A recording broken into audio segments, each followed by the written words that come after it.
Ternica James. I'm here standing in front of the Liberty Bell here at the Capitol building to protest about our school fundings for alternative schools. Education is the key to success is what I was always told. But cutting back school funding is going to make it harder than what it is to become successful. Our generation is already in trouble. It's already hard for teens to find jobs. The teen joblessness rate shot up 20% since 2000, and it is the worst in history. I think teens drop out of high school because maybe it's hard for them. It's a long process. Some kids may drop out because maybe problems at home or just because school probably too hard for them and they not making money in school. Some just don't feel like learning. Some teachers don't help them, so they feel like they don't need to come to school. Teens drop out because there's not enough to do in school. Kids that get involved in the band, the chorus, music, art, football, baseball, athletics, those kids tend to stay in school because there's something besides school to go to. Just getting up in the morning, going to school, and don't do anything else like going to work. And that makes it pretty tough to stay in school. Right now in Illinois, youth ages 16 to 24, maybe about 232,000 are high school dropouts or is not enrolled in school. And keeping youth in school saves taxes. Taxpayers $290,000 over the lifetime of each youth who graduates and earns a diploma. Now school being the last resource of a successful future is becoming harder to do as well.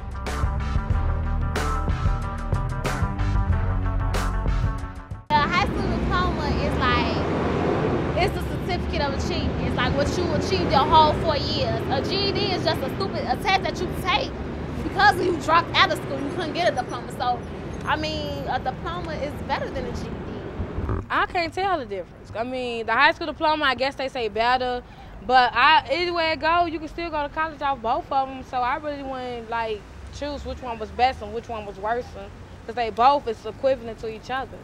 You really worked hard for your 4 years and got your high school diploma. GED mean you just copped out, basically trying to just say you don't want to be in school no more. You just got something. It's like a bailout.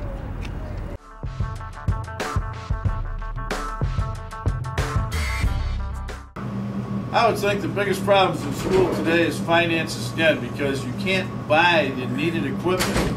Our lab is a good example. The computer lab, there's what, 20 stations in there?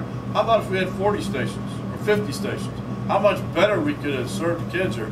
How about if we had 10 stations in every classroom? 10 stations in every classroom, like the computers on that mobile cart. What if we had a cart in every classroom? This school is little and the classrooms is packed with too many kids.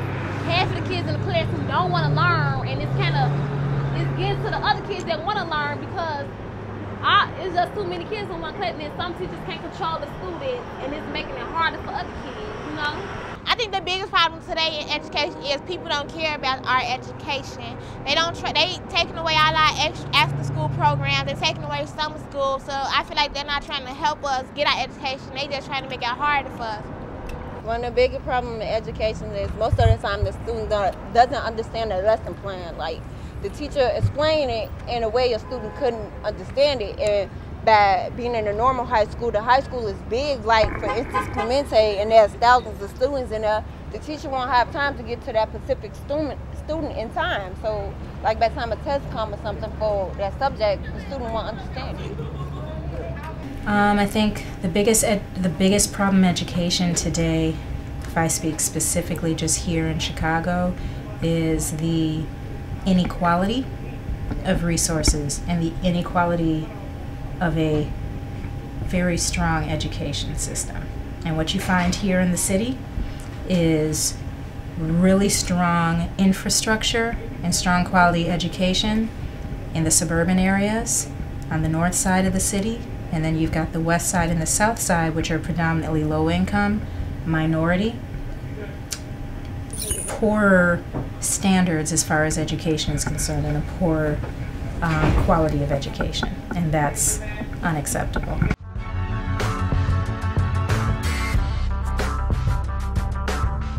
They cut funds for education because we is in a $66 billion deficit.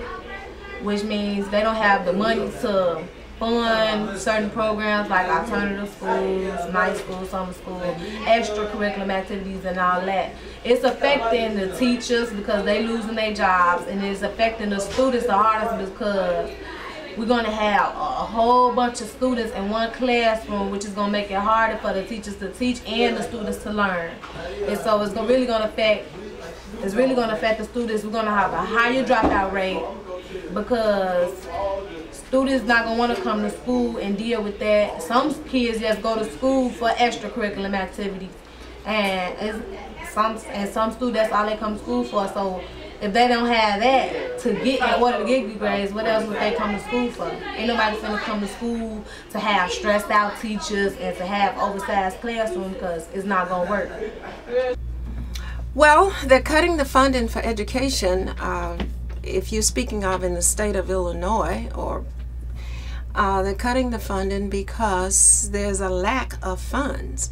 And actually what really needs to happen is that since we don't have the funds for education, we need to raise taxes, and everybody frowns on that. But when we look at the big picture, in order to fund education, we just need to raise property taxes. I know that's not popular, but it's the way it is. Because if our students don't get a quality education, we have to look at the outcome, the backside. What's going to happen to these students? Will they be able to find employment? And when people don't work, they don't pay taxes. And so instead of things getting better, education getting better, over time, it's going to get worse. We're going to have larger class size, huge class sizes, lack of teachers, lack of skill sets for our students. So there's just so many things that we will really have a domino effect from the lack of funding. Because it's like too many students dropping out, and then again it's the economy.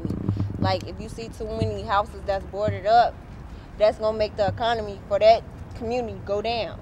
So therefore they're gonna have to cut funding for the school because what's going on in the community because of these houses is being boarded up.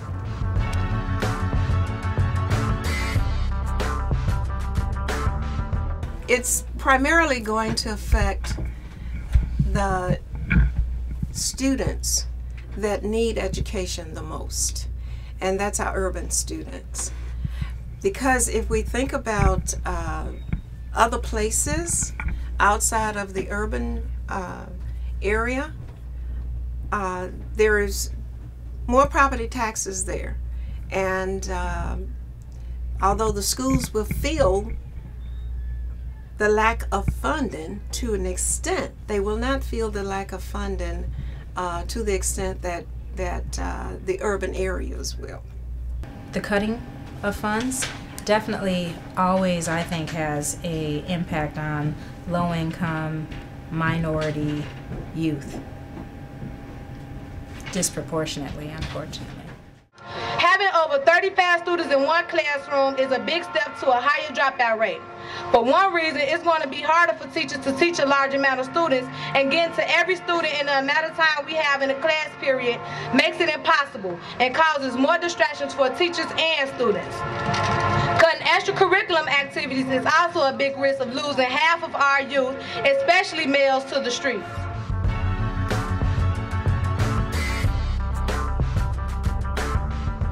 Like they need to quit taking people credits. Like some people literally be behind in school and have to redo an extra year because they snatched their credits. And I feel like, you know, they should give you a test. Like if you know you on that level, they should give you that test and then put you on that level in school to where you at, so you won't have to do all this extra work and everything. Like they should test you to see what type of level you on, to see how much you should know and how much you need to know. That's what I think schools should really. That's what I thought it was based on. I mean, I can't do nothing. The teenagers can't do nothing. Grown-ups need to step up and reach out. What would that mean? What would they do? What would they do? I mean, they should go out here. If you see a student, instead of criticize them, just grab them and talk to them and see what's their problem and what you could do to help them get in school. I think they should like have classes for adults to go to. I know they have some like adults trying to get their GED, but they should have more classes that adults go to learn, you know, mathematics that their kids is learning. If people start picking up, like, their pace, I guess, in the words, I could say that, like, start helping out your community more. Like, if you don't help out the community, then they're going to cut everything back. The government see us as dirty, I'm guessing, you know? Like, we don't need this because we don't take care of it. So why? Think if we help out with the community, it'll bring back some of the education that they take from? Of course, it'll give us our money back. If we help our community out, like, say for instance, we clean up this lot right here. They see that we want this lot, so therefore they're going to give us money for this lot to turn it into something bigger. I think we need a public relations campaign within our communities to make sure that people understand the importance of education and value education, because I really think that that is the key. If you believe education is important, you're going to strive for more. If you can see what education is going to do for your life, for the future, you're going to strive to educate yourself so you can better your life. Some of the things I've changed about my school is give more after-school programs, extracurricular activities, and I changed the teachers. Like, teachers should get more involved in the students' education. Well, like we doing now, making a video, letting people know how we feel about the situation. You're just putting it out there. Talking to CPS, the board of CPS and things like that. I believe that one person can make a difference, though. I think one person can make a difference. If you believe and stand up for what you feel like, okay, yeah, one person can change. If they can get a lot of people to stand up with them, then we can make a change. We're going to up to Springfield because, I mean, for a rally that we had to do for the alternative schools, because they was cutting back the funds, and so we had to go protest. I did a speech about it. We're sitting here in the state Capitol building waiting on our representatives to come out. Cutting second chance programs such as alternative schools, summer schools, and night school is something that I feel so strongly about because I'm in an alternative school. I never dropped out and never planned to. I was just in an unfortunate situation that many students may have been for different reasons. That may haven't been their fault. These schools and programs just don't mean a lot to me, but to many of my classmates, and I'm sure the others who needed these programs. Without school, what else do we have? It's already hard for teens to find jobs. Teen employment is the lowest in history. 83% of black teens are jobless and without work or school. The last place there is to turn is the streets. The recession just hasn't hit adults, but it's hitting teens as well. The only source we had to make it was work and school, and at this point, we're being denied both. Without these school programs, I know so many teens that would have dropped out of school, which may lead to selling drugs, prostitution, behind bars, and something that rises each day in our generation, death. We're the next generation to step up and take care of the world. Don't we deserve a second chance? Right. Education is the way, so pay attention. We got a major role to play. It's not for fun. It's so that we can become successful.